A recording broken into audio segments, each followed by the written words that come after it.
Infusion number 1 on the book QBQ, written by Jahn G. The thing I found interesting about this book is that it was based on this billboard that he saw that said, "Whatever happened to personal responsibility?" He wrote that he thought it was interesting that someone would feel strongly enough about personal responsibility to put it up on a billboard in the first place. But part of me wondered if maybe the person who wrote that on the billboard, that wasn't their original thought.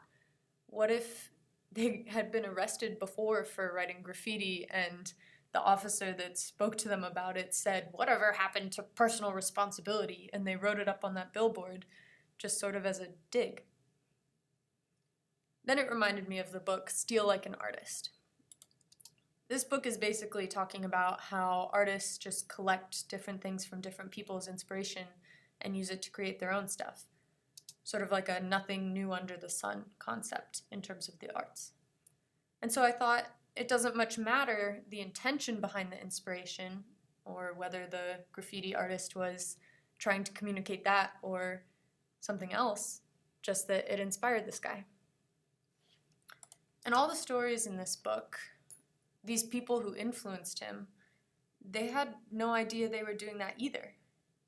There was Jacob Miller providing exceptional service amidst a really rushing workplace, Stacy's father adjusting to change rather than complaining about it, Bonita, the super flight attendant who was a shining light of positivity in an exceedingly negative situation, Judy choosing to make a small, self-sacrificial step in a challenging situation, which really made all the difference.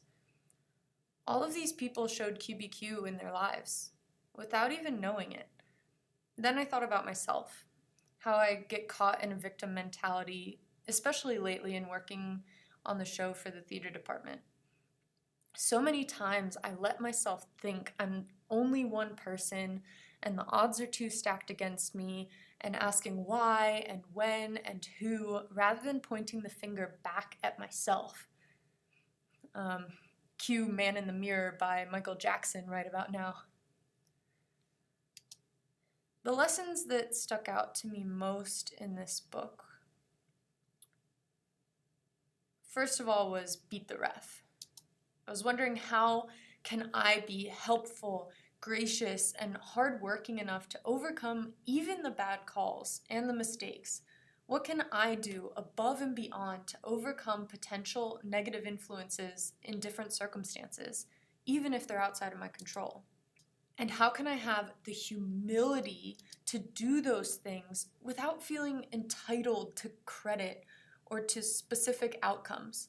Humility is the cornerstone of leadership. I loved that. And how can I have the wisdom to continue learning, growing, practicing these things? I am definitely not a finished product. And sure, I may be one person, but if Jacob, Bonita, and Judy could have influence in their stories, I think if I practice QBQ seriously, I can also have influence.